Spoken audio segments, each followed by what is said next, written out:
بسم اللہ الرحمن الرحیم نحمدہ و نصلی علی رسول الکریم اما بعد۔ اب ہم سکوک کا بیان کریں گے۔ آج کل آپ بہت سنتے ہوں گے کہ گورنمنٹ آف پاکستان نے یا فلاں گورنمنٹ نے سکوک ایشو کر دیے، اسلامی سکوک، اسلامک بانڈز ایشو کر دیے۔ تو سب سے پہلے ہم یہاں پر آپ کو یہ بیان کریں گے کہ آیا ان سکوک کا کیا مقصد ہوتا ہے اور یہ کیوں جاری کیے جاتے ہیں اور یہ جاری کرنا کیوں ضروری ہے۔ یہ سکوک دراصل یہ گورنمنٹ یا کارپوریٹ ڈیٹ انسٹرومنٹ یا بانڈز یا ڈیبینچر یا ڈیٹ سرٹیفکیٹ کا متبادل ہے، کیونکہ جب بھی کوئی کمپنی یا کارپوریٹ یا گورنمنٹ یا کوئی ادارہ کوئی بانڈ جاری کرتا ہے، یعنی جس کے اندر وہ لوگوں سے پیسہ قرض لیتا ہے اور اس قرض کے ایک رسید کے طور پر، ایک پروف کے طور پر اس کی ایک سرٹیفکیٹ ایشو کرتا ہے جس کو بانڈ بھی کہا جاتا ہے اور سیونگ سرٹیفکیٹ بھی کہا جاتا ہے، یا اس کو انویسٹمنٹ سرٹیفکیٹ بھی کہہ دیے جاتے ہیں، سرٹیفکیٹ آف انویسٹمنٹ، یا اسی طریقے سے اس کو مختلف سرٹیفکیٹ یا سیکورٹیز بھی کہہ دیا جاتا ہے، یا ان کو بانڈز بھی کہتے ہیں یا ڈیبینچرز بھی کہتے ہیں۔ تو یہ سب چیزیں جو ہیں یہ ڈیٹ انسٹرومنٹ ہیں، یعنی کہ قرضے کی ایک پروف ہیں کہ فلاں نے قرضہ لیا ہے اور اس کے اوپر فلاں بندہ اس قرضے کے اوپر، جس نے یہ قرضہ لیا ہے، وہ قرضہ دینے والے کو اتنا سود دے گا۔ تو بانڈز ہولڈرز کو سود ملتا ہے۔ اب یہ بانڈ بہت سارے ہوتے ہیں، لانگ ٹرم بھی ہوتے ہیں، طویل المیعاد بھی ہوتے ہیں، اور شارٹ ٹرم یا قصیر المیعاد بھی ہوتے ہیں، اور اس کے اندر مختلف قسم کے بانڈز بنائے جاتے ہیں، جس کے اندر بعض اوقات کسی ایک مخصوص سیکٹر کے لیے، لائک انرجی سیکٹر کے لیے یا ایگریکلچر سیکٹر کے لیے بانڈ بنائے جاتے ہیں، تاکہ لوگوں کو راغب کیا جائے کہ کوئی ایگریکلچر سیکٹر میں جانا چاہتا ہے اور کوئی یہ چاہتا ہے کہ وہ انویسٹ کرے، یا اس کے پیسے جو ہے وہ بطور لون دیے جائیں فلاں پروجیکٹ کے اندر، جو کہ جو زیادہ اس کو وہ سمجھتا ہو کہ زیادہ اس پہ ریٹرن زیادہ اچھا نظر آ رہا ہے، کہ اس میں جو مارک اپ ہے یا پروفٹ ہے یا انٹرسٹ ہے جو زیادہ ہو۔ تو یہ بات ہم آپ کو بتا چکے ہیں کہ جو سود کی تعریف ہے وہ یہ ہے کہ کل قرض جزا نفع فہو ربا، یعنی کوئی بھی قرضہ ایسا ہو جو کسی بھی قسم کا نفع طلب کرے وہ سود ہے۔ any type of debt, any type of loan, that type is whether for productive reason or for any reason, for consumption, commercial, industrial, or any project construction reason, if any loan is given and an amount, extra amount as a premium charged over and above the principal amount, that extra or excess amount is called ربا اور interest. یہ ربا اور interest کی تعریف ہے۔ لہذا جب ایسا کوئی بھی لون، کوئی بھی، چاہے وہ کارپوریٹ جاری کرے، چاہے انڈیویجول جاری کرے، چاہے گورنمنٹ جاری کرے یا بینک جاری کرے، تو وہ سود ہوگا۔ اب خواہ وہ ویریبل ہو، خواہ وہ فکسڈ ہو، خواہ وہ کسی ایک بینچ مارک کے اوپر مبنی ہو، بیسڈ ہو، تو تمام صورتوں میں وہ سود ہوگا۔ اب جب سود ہے تو اس کے اگینسٹ اگر کوئی بانڈ ایشو کیا گیا اور اس بانڈ کو سیکنڈری مارکیٹ میں خرید و فروخت بھی کی جا رہی ہے۔ اب ہوتا یہ ہے کہ اگر مثال کے طور پہ ایک بانڈ ایشو کر دیا بوروور نے، اور اس کے اوپر جو انویسٹر ہے اس نے وہ بانڈ ہولڈر کہلائے گا. اب اگر اس کو پیسوں کی ضرورت پڑی تو وہ سیکنڈری مارکیٹ میں جا سکتا ہے اور اس کو سیکنڈری مارکیٹ کے اندر یعنی ثانوی بازار کے اندر جا کے فروخت کر سکتا ہے. اب وہ ثانوی بازار کے اندر وہ کیلکولیٹ کرتے ہیں کہ بھئی کتنے دن کا سود باقی رہ گیا ہے جو ریسیویبل ہے، اس کے حساب سے اس میں وہ ڈسکاؤنٹنگ کرتے ہیں اور پھر اس کو سیل کر دیتے ہیں. تو اس کے اندر اس کے اوپر گویا کہ اس پہ دو باتیں پائی جاتی ہیں. ایک تو یہ بانڈ ہے جو کہ سودی بانڈ ہے، سودی قرضہ ہے اور سودی قرضے کی دستاویز ہے، اس لیے اس کو ڈیٹ انسٹرومنٹ بھی کہتے ہیں. تو سودی قرضے کی دستاویز ہے تو لہٰذا یہ جائز نہیں ہے. دوسرا یہ کہ اس پر چونکہ قرض کے اوپر نفع کمایا جا رہا ہے لہذا یہ بھی جائز نہیں ہے کیونکہ یہ ربا ہے. تیسری بات یہ ہے کہ یہ جو بانڈ کو فروخت کرتے ہیں تو چاہے وہ کسی بھی پرائس میں فروخت کریں تو یہ بیع الدین کہلاتی ہے، یعنی سیل آف ڈیٹ. جو سیل آف ڈیٹ ہے وہ بھی شرعاً جائز نہیں ہے کیونکہ اس کے اندر غرر ہوتا ہے. کیونکہ غرر یوں ہوتا ہے کہ اگر مثال کے طور پر جو ڈیٹر ہے وہ اگر اپنا قرضہ کسی دوسرے آدمی کو تیسرے آدمی کو سیل کر دے اور کریڈیٹر اپنا قرضہ جو اس نے دیا ہے وہ کسی دوسرے تیسرے آدمی کو سیل کر دے تو اگر وہ ڈیٹر جو اوریجنل ڈیٹر تھا وہ مثال کے طور پہ اگر وہ ڈیفالٹ کر جائے تو اس کے پاس کیا ریکورس ہوگا، وہ کہاں جائے گا، وہ کیا واپس اس کے پاس آئے گا؟ تو واپس نہیں آ سکتا کیونکہ سیل کے اندر سیل کا مطلب ہوتا ہے آپ نے اس کا رسک سمیت اس کو فروخت کر دیا، سیل ٹرانسفر ہی ہو گیا. جب رسک ٹرانسفر ہی ہو گیا تو واپس نہیں آ سکتا تو وہ بیچارہ لٹک جائے گا. حالانکہ جو در حقیقت ہونا ہی چاہیے کہ کریڈیٹر اور ڈیٹر یعنی کہ ان دونوں کا آپس میں اصل رشتہ ہے. اگر کریڈیٹر اگر مثال کے طور پر ڈیفالٹ کرتا ہے تو ڈیٹر جو ہے وہ جو مدیون ہے جو جس سے قرض لیا ہے تو وہ اس سے ہی مطالبہ کر سکتا ہے اور اس کا پیچھا کر سکتا ہے، اس کو فالو اپ کر سکتا ہے اور اس سے مطالبہ کر سکتا ہے، اس کے بعد اس کے لیے کورٹ میں جا سکتا ہے. لیکن اگر اس نے وہ قرضہ ہی فروخت کر دیا اور اس دوسرے آدمی نے تیسرے آدمی کو بھیج دیا، تیسرے نے چوتھے کو بھیج دیا، چوتھے نے پانچویں کو بھیج دیا اور سب نے بیچ میں پروفٹ رکھا، اب واپس وہ کریڈیٹرز کے بعد آئے گا تو کس پرائز پر آئے گا اور کتنے پیسے واپس لے گا اور کس طرح لے گا اور کیا کہے گا، یہ سب چیزیں انسرٹن ہیں تو یہ صحیح نہیں ہے. دوسری بات یہ کہ بیع الدین کی فقہاء کرام نے صراحتاً منع کیا ہے، یہ چیز جائز نہیں ہے. اسی طریقے سے ان بانڈس کی مارکیٹ میں صرف یہی نہیں ہوتا کہ ان کو ڈسکاؤنٹنگ پہ سیل کیا جاتا ہے بلکہ ان کی ہیجنگ بھی کی جاتی ہے. ہیجنگ کرنے کے لیے یعنی کہ رسک کو کور کرنے کے لیے ان کو مختلف فیوچر یا فارورڈ کی ٹرانزیکشنز کی جاتی ہیں یا بعض اوقات ان کی شارٹ سیلنگ بھی ہوتی ہے یا ان کی ریپو بھی ہوتی ہے یعنی کہ ری پرچیز یعنی کہ ایک چیز کو بیچ کر واپس خرید لیا جس کو آج کل اردو میں جو شیئرز کی ٹرانزیکشن میں ہوتا ہے اس کو بدلہ بھی کہتے ہیں، بدلہ سیدھا بدلہ الٹا بدلہ. تو میں نے اس کی تفصیل پچھلی دفعہ آپ کو بتائی تھی کہ کسی چیز کو بیچنا اور واپس خریدنا یا تو زیادہ قیمت میں یا کم قیمت میں، تو یہ سیدھا بدلہ یا الٹا بدلہ کی مثال ہے. تو میں ایک آدمی کو ایک چیز ابھی بیچ رہا ہوں اور اس سے کیش لے رہا ہوں اور واپس اس کو ادھار میں بیچ رہا ہوں. ایک صورت یہ ہے ادھار میں مہنگے داموں میں بیچ رہا ہوں،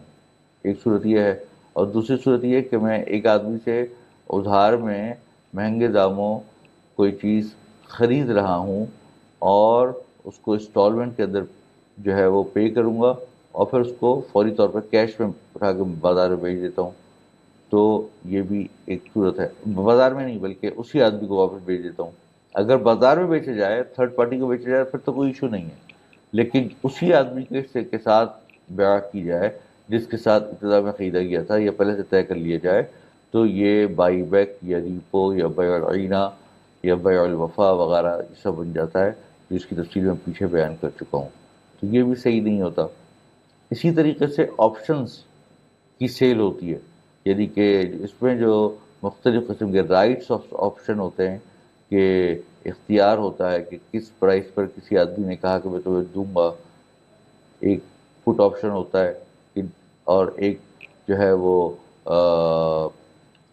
اس کے اندر یہ ہوتا ہے کہ انسان یہ اس بات کا ایک آپشن دیتا ہے اس کو کہ تم اگر چاہو تو مجھ سے خرید لینا فلاں وقت میں، خریدنے کا آپشن یا بیچنے کا آپشن اس کو دے دے۔ اور لوگ کیا کرتے ہیں کہ یہ جو آپشن ہوتے ہیں اس کو آگے فروخت کر دیتے ہیں، یعنی کہ صرف اس کو بڑا اختیار ہے، صرف کوئی حقیقی ٹرانزیکشن نہیں ہے، صرف اختیار دیا ہے۔ اسی طریقے سے بعض اوقات جو ہے لوگ یہ بھی کرتے ہیں کہ کسی آدمی کو ڈویڈنڈ کا اختیار ملا ہے یا اس کو بونس شیئر کا اختیار ملا ہے، صرف وہ اختیار ہے اس کو کہ اس کو فلاں وقت پہ یہ چیز ملے گی، اور اس کو لے جا کے وہ اختیار کو فروخت کر دیتا ہے۔ تو پھر وہ آگے جو اختیار والا ہے اس کو اور آگے فروخت کر دیتا ہے، اس کو اس طریقے سے ایک چین بن جاتی ہے اور وہ آگے آگے فروخت کرتے رہتے ہیں۔ یہ ساری اسپیکولیٹو ٹرانزیکشنز ہیں، تو اس میں غرر بھی ہے، میسر بھی ہے، ربا بھی ہے، یہ ساری کی ساری معاشرے کے لیے بڑی نقصان دہ ٹرانزیکشن ہے۔ اس پہ اسی کی وجہ سے انسان جو ہے وہ ایک طریقے سے وہ ایک چانس لے رہا ہوتا ہے کہ اس سے مجھے پروفٹ ہو جائے گا، لیکن بعض اوقات اگر خدا نخواستہ کوئی آدمی نیچے ڈیفالٹ کر جائے تو اس صورت کے اندر سب کو لاس ہو جائے گا۔ تو اس میں اتنا بڑا لاس، اتنا بڑا رسک جو کہ قابل تحمل نہ ہو، اس کو لینے سے شریعت نے منع کیا ہے، اور سود بھی، جس میں سود بھی ہو، لہذا اس کے اندر کئی چیزیں آ گئیں، ایک ربا بھی ہو گیا اور میسر بھی ہو گیا اور غرر بھی ہو گیا، لہذا ان تمام وجوہات سے یہ مختلف ٹرانزیکشن صحیح نہیں ہیں۔ اب اس کا صحیح متبادل کیا ہے؟ پہلی بات تو یہ کہ یہ جو غلط ٹرانزیکشن ہیں، جو اسپیکولیٹو ٹرانزیکشن ہیں، یہ تو بالکل کرنی ہی نہیں ہے، نہ شارٹ سیل کرنی ہے، نہ فیوچر کی فارورڈ سیل کرنی ہے، اور نہ سیل آف ڈیٹ کرنا ہے، یہ تو کچھ کرنا ہی نہیں ہے۔ البتہ آپ اس کا سمپل طریقہ یہ ہے کہ ایک سکوک ایشو کریں۔ سکوک کیا چیز ہوگی؟ سکوک یہ ہوگا کہ اس کے اندر یہ انسان کسی بھی پروجیکٹ، جو بھی مثال کے طور پہ کوئی بزنس کا پروجیکٹ ہے، اس پروجیکٹ کو کے شیئر ایشو کر دے، شیئر سرٹیفکیٹ ایشو کر دے۔ جیسے ایک جوائنٹ اسٹاک کمپنی کے شیئر ہوتے ہیں، اسی طرح کوئی بھی انسان کا بزنس پروجیکٹ ہے، اس کے شیئر سرٹیفکیٹ ایشو کر دے، اس کو سکوک کہیں گے۔ فرق شیئر سرٹیفکیٹ میں اور سکوک میں یہ ہے کہ شیئر سرٹیفکیٹ تو پوری کمپنی کا ہوتا ہے، اور یہ سکوک جو ہے یہ خاص ایک مخصوص کاروبار کا ہوگا اور ایک مخصوص پروجیکٹ کا ہوگا، جس پروجیکٹ کے لیے اس کو پیسے چاہیے، تو اس پروجیکٹ کے شیئر ایشو کر دے اور تو اس کو سکوک کہہ دیا جائے گا۔ اب وہ کیا وہ جو شخص ہے وہ اس پروجیکٹ کا مالک بن گیا، اس کا حصہ مشاع یا انڈیوائڈڈ شیئر ہولڈر ہو گیا اس کا۔ جب اس کو انڈیوائڈڈ شیئر ہولڈر ہو گیا تو اس کے انڈر لائن لون نہیں رہا، اس کے انڈر لائن یا اس کے نیچے قرضہ نہیں رہا یا ڈیٹ نہیں رہا، بلکہ انڈر لائن جو ہے وہ پروجیکٹ اور اس کے ایسیٹس ہو گئے۔ اب اس ایسیٹس کے اندر کئی چیزیں ہو سکتی ہیں، کچھ فکس ایسیٹ بھی ہو سکتے ہیں، کچھ ٹریڈیبل ایسیٹس بھی ہو سکتے ہیں، کچھ لیکوڈ ایسیٹ بھی ہو سکتے ہیں، کچھ ریسیویبل بھی ہو سکتے ہیں، اور کچھ پیبلس بھی ہو سکتے ہیں، کیونکہ بزنس ہے، بزنس کا پروجیکٹ ہے، ایک وینچر ہے، تو بہت ساری چیزیں ہو سکتی ہیں۔ تو اس کی کچھ شرائط ہیں کہ اگر آپ اس سکوک کو اگر ثانوی مارکیٹ میں بیچیں تو کس پرائس پہ بیچ سکتے ہیں اور کب بیچ سکتے ہیں۔ تو ایک تو اس کی انیشیل مارکیٹ ہے، انیشیل مارکیٹ میں سکوک ایشو کر دیا آپ نے اس پروجیکٹ کے اگینسٹ، لیکن اس کو آخر سیکنڈری مارکیٹ میں کس طرح بیچا جائے، اس کے لیے شرط یہ ہے کہ اس کے پیچھے جو انڈر لائن ایسیٹس ہیں وہ کم از کم 33% ہونے چاہیے، یا بعض لوگ کہتے ہیں 51% ہونے چاہیے۔ بہرحال دونوں صورتیں قابل عمل ہیں، اور دونوں صورتیں میں گنجائش ہے، کیونکہ حناف کے نزدیک زیادہ گنجائش ہے اور دوسرے فقہائے کرام کے نزدیک اس میں تھوڑی زیادہ سختی ہے کہ آپ 51% سے زیادہ جو ہے وہ ان لیکوڈ یا فکس ایسیٹ ہونے چاہیے۔ تو اس صورت کے اندر سکوک جو ہے وہ آگے قابل فروخت یا ٹریڈیبل ہوتا ہے انٹو دی سیکنڈری مارکیٹ. تو یہ چیز اس کے اندر ذہن میں رکھنی ہوتی ہے. اب یہ جو سکوک ایشو ہوتا ہے، اگر یہ بھی ہو سکتا ہے کہ 100% یا 99% یا 90% جو ہے وہ فکس ایسٹ ہے. مثال کے طور پر کسی پلانٹ کو خرید لیا اس پروجیکٹ نے. اب جب اس پروجیکٹ نے پلانٹ کو خرید لیا تو سکوک ہولڈر کے سکوک جو ہے ریپرزینٹ کر رہے ہیں، نمائندگی کر رہے ہیں صرف اور صرف اس پلانٹ کی، کیونکہ پلانٹ ہی اس سے خریدا گیا ہے. تو گویا کہ اس کے پیچھے کیا ہے، پورا فکس ایسٹ ہے. لیکن اگر 50 یا 60% سے پلانٹ خریدا گیا، باقی 40% سے ٹریڈیبل ایسٹس ہیں یا لیکوڈ ایسٹس ہیں یا کیش ہے، تو اس صورت کے اندر جو ہے وہ ہم یہ بیان کریں گے کہ فکس ایسٹ اتنے ہیں. اور ایون اگر ٹریڈیبل ایسٹس ہیں تو اگر وہ ٹریڈیبل ایسٹس بھی فکس ایسٹ ہیں تو وہ اس کو بھی فکس ایسٹ میں شمار کر لیا جائے گا اور وہ قابل خرید و فروخت ہو جائے گا کسی بھی پرائس پر، کیونکہ وہ ڈیٹ کو سیل نہیں کر رہے بلکہ در حقیقت اس کے انڈر لائن ایسٹس کی جو شرکت ہے یا انڈیوائڈیڈ شیئر ہولڈنگ ہے، جس کو مشاع کہا جاتا ہے، اس کو بیع المشاع بھی کہتے ہیں عربی زبان میں، تو اس کو فروخت کیا جا رہا ہے. تو یہ چیز جائز ہوتی ہے، اس کے اندر کوئی مضائقہ نہیں ہے. تو اس طریقے سے کسی بھی ٹائپ کے پروجیکٹ کو آپ کر سکتے ہیں. اب اس میں ایک بات یہ یاد رکھیے گا کہ فائنانسنگ کی مختلف صورتیں ہوتی ہیں. بینک یا تو مرابحہ کرتا ہے یا اجارہ کرتا ہے یا سلم کرتا ہے یا استثنا کرتا ہے یا ڈیمنشنگ مشارکہ کرتا ہے یا اور کوئی ٹرانزیکشن کرتا ہے جو جائز ٹرانزیکشنز ہیں. تو اگر ان ٹرانزیکشنز کے اگینسٹ سکوک ایشو کی جائیں، وہ یعنی کہ گویا کہ یہ جو بزنس کر رہا ہے وہ تھرو مرابحہ کر رہا ہے یا تھرو مضاربہ کر رہا ہے یا تھرو مشارکہ کر رہا ہے یا تھرو سلم کر رہا ہے یا کسی بھی ذریعے سے کر رہا ہے، تو اس بزنس کو جب آپ سکوک ایشو کریں گے تو جو اس کے اندر کور کام کر رہا ہوگا تو عام طور پر یہ کہہ دیا جاتا ہے یہ سکوک المرابحہ ہیں یا سکوک المضاربہ ہیں یا سکوک المشارکہ ہیں یا سکوک السلم ہیں یا سکوک الاجارہ ہیں. اگر وہ صرف اجارہ کر رہا ہے اس پورے پورٹفولیو میں، اس پورے پروجیکٹ کے اندر، تو سکوک الاجارہ ہوگا. لیکن اگر وہ کئی ساری کام کر رہا ہے، یعنی اجارہ بھی کر رہا ہے، مرابہ بھی کر رہا ہے، تو سمپل سکوک وہ ایک اس کو یوں کہہ سکتے ہیں کہ ایک سکوک التجارہ ہیں یا سکوک الوکالت الاستثمار ہیں یا انویسٹمنٹ مینجمنٹ کے تحت وہ اس نے گویا کہ جو ادارہ ہے جو تجارت کر رہا ہے اس کے ساتھ یہ معاہدہ کیا کہ تم میرے اجیر ہو، میرے ایک طریقے سے میرے ایجنٹ ہو، اور میرے بہاف پر تم یہ تجارتیں کرنا، مرابحہ کرنا، شرکت کرنا، لیزنگ کرنا، اور میں تم کو اس کا اتنا پرسنٹیج کمیشن دوں گا. تو اس کو کہیں گے کہ فنڈ مینجمنٹ فی یا ایسٹ مینجمنٹ فی. یہ جائز ہے. اس کو فقہاء کرام نے اجارۃ الاشخاص بھی کہا ہے اور وکالہ بالاستثمار بھی کہا ہے. اور میں نے پیچھے یہ بیان کیا تھا آپ کو کہ وکالہ جو ہے وہ بالعوض بھی ہو سکتا ہے اور بدون عوض بھی ہو سکتا ہے، یعنی کہ وتھ کنسیڈریشن، وتھ فکس فی اور وداؤٹ فی بھی ہو سکتا ہے. اگر وتھ فی ہوتا ہے تو وہ جو ہے وہ ایک کمپنسیٹری کانٹریکٹ بنے گا، یعنی کہ عقود معاوضہ میں شمار ہوگا. اور اگر وداؤٹ فی ہوگا تو وہ عقود تبرع میں شمار کیا جائے گا. تو خلاصہ یہ ہے بات کا کہ چاہے اس کے پیچھے کوئی بھی ٹرانزیکشن کر رہے ہوں، تو اگر ایک ٹرانزیکشن کر رہے ہوں گے تو صرف مرابحہ کی تو سکوک المرابحہ کہلائے گا، اور اگر شرکت کر رہے ہوں گے یا مضاربہ کر رہے ہوں گے تو سکوک الشرکت یا سکوک المضاربہ کہلائے گا، یا اگر لیزنگ یا اجارہ کر رہے ہوں گے تو سکوک الاجارہ کہلائے گا. اس طرح اور جو بھی ٹرانزیکشن کر رہے ہوں گے تو وہ کہلائے گا. اور اگر تمام مختلف تجارتیں کر رہے ہیں تو اس صورت کے اندر اس کو سکوک التجارہ بھی کہہ سکتے ہیں، سکوک الوکالت الاستثمار بھی کہہ سکتے ہیں، اور اس کو کوئی بھی آپ نام رکھ سکتے ہیں جو مختلف قسم کی بزنسز ہیں اس کے حساب سے، یا اسلامی سکوک کہہ دیں خالی، یہ بھی صحیح ہے. تو یہ طریقہ کار ہے. اور باقی یہ کہ اس کے اندر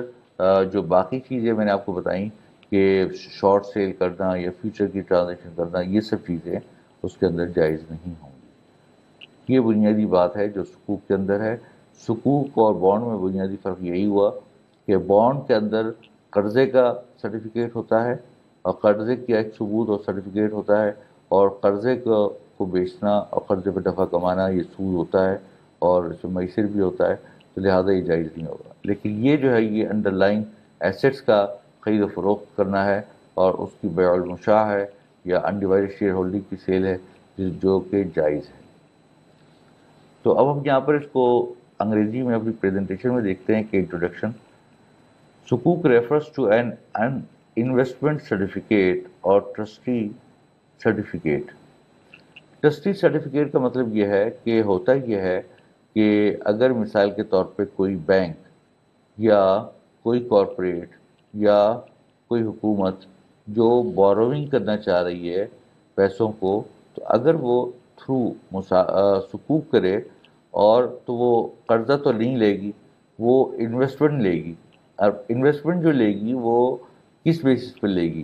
یا تو مضاربہ کی بیسس پہ لے گی انویسٹمنٹ، یا وہ وکالت الاستثمار کی یعنی انویسٹمنٹ ایجنسی کانٹریکٹ کے تحت لے گی۔ جب یہ دو کانٹریکٹ کے تحت لے گی تو اس کے بعد وہ جو جس آدمی سے لے گی وہ آدمی کسی ایک آدمی کو مقرر کرے گا کہ تم میرے بہاف پر یہ پورٹ فولیو کو مینیج کرنا اور یہ سارے بزنسز کرنا اور اس پیسے کے کیش فلو وغیرہ کو ہینڈل کرنا۔ تو اس کام کے لیے دونوں مل کر ایک تھرڈ پارٹی یا تھرڈ پارٹی کمپنی کو انگیج کرتے ہیں، اس کو ٹرسٹی بھی کہا جاتا ہے۔ وہ ایک باقاعدہ الگ سے کمپنی، موجودہ کمپنی بھی ہو سکتی ہے اور اس کام کے لیے الگ سے کمپنی بھی کریٹ کی جا سکتی ہے، جس کو ایس پی وی یا اسپیشل پرپز وہیکل کہا جاتا ہے۔ تو وہ کیا کرتی ہے کہ وہ سارے پیسے جو سکوک ہولڈر سے آئے ہیں وہ ریسیو کرتی ہے، اور اس کے اگینسٹ وہ جو کمپنی جو اصل تھی جو سکوک ایشور ہے، تو اس سے وہ جو ایسٹس ہیں جو اس کے پاس پہلے سے ہیں یا چل رہے ہیں یا ابھی لے رہی ہے، تو وہ ان سے وہ ایسٹس اپنے پاس اپنی اونرشپ میں آن بہاف آف دی سکوک ہولڈر وہ اپنے پاس رکھ لیتی ہے تاکہ وہ محفوظ ہو جائیں تیسرے ہاتھ میں اور اس کے اندر کوئی کانفلکٹ اور انٹرسٹ نہ آئے۔ تو لہٰذا وہ ایک ٹرسٹی ایک وجود میں آتا ہے، جو ٹرسٹی جو ہے وہ اس پورے عمل کو ایکٹیویٹ کرتا ہے اور نافذ کرتا ہے۔ In past, Muslim used sukuk as paper denoting financial obligation from commercial activities۔ پہلے زمانے میں یہ لفظ سک جو ہے یہ سک عربی زبان میں سرٹیفکیٹ کے معنی میں آتا ہے، اور سک جو ہے وہ ایک ایسی آبلیگیشن کے سرٹیفکیٹ کو کہتے تھے کہ کوئی آدمی کسی ٹرانزیکشن کے اندر کسی کا کوئی آبلیگور ہو گیا تو اس صورت کے اندر وہ جو ایشو کرے گا سرٹیفکیٹ تو اس کو سک کہتے تھے۔ لیکن آج کل کے دور میں یہ obligation آف ریسیویبل نہیں ہے، بلکہ obligation of the ownership of that particular underlying asset, یہ ہے۔ یعنی وہ اس چیز کا رسک برداشت کریں گے سکوک ہولڈر کہ جو اس کے اندر اثاثے ہیں اس کی ملکیت کا، نہ کہ صرف ریسیویبل کا۔ یہ بنیادی فرق ہے۔ Sukuk objective is to raise external financing just like bonds, but it is too differs with conventional bonds in their operational, legal and regulatory framework. All funds raised through the Sukuk issuance must only be used for halal اور شریعہ compliant activities۔ یعنی جیسے میں نے آپ کو بتایا پیچھے کوئی وینچر ہونا چاہیے، کوئی پروجیکٹ ہونا چاہیے، اور وہ پروجیکٹ بھی شریعہ کمپلائنٹ ہونا چاہیے۔ برخلاف بانڈ کے بانڈ میں ایک آدمی قرضہ لیتا ہے، اب یہ ضروری نہیں ہے کہ وہ قرضہ جو ہے وہ مخصوص جگہ پر ہی لے یا اس کے لیے لے، یعنی قرضہ تو آدمی کسی بھی مقصد کے لیے استعمال کر سکتا ہے۔ ایک آدمی نے مجھ سے اگر مثال کے طور پر 1,00,000 روپے قرضہ لیا اور کہا کہ مجھے پیسوں کی ضرورت ہے تو اپنے کاروبار کے لیے، تو ایک انسان اس کو باؤنڈ نہیں کر سکتا کہ تم یہ کام کرنا اور یہ کام نہیں کرنا، وہ اس کو اختیار ہوگا کہ وہ کوئی کام بھی کر سکتا ہے۔ لہذا عام طور پر جو گورنمنٹ قرضے لیتی ہے تو اس کے اندر کوئی چونکہ پروجیکٹ ضروری نہیں ہوتا، بلکہ وہ ہوتا ہے بجٹری ڈیفیسٹ کے لیے، یعنی جو ان کو مالیاتی خسارہ ہو رہا ہوتا ہے اس کے لیے، اس کو کم کرنے کے لیے، اس کو پورا کرنے کے لیے اس کو جو پیسوں کی ضرورت ہوتی ہے تو وہ عوام الناس سے اٹھا لیتی ہے۔ تو وہ کوئی پروجیکٹ پہ نہیں لگتے، بلکہ وہ ڈیٹ کو ادائیگی کرنے کے اندر جو گورنمنٹ کے اوپر ڈیٹ ہوئے ہوتے ہیں اس کو ادا کرنے کے لیے یا اخراجات کو ادا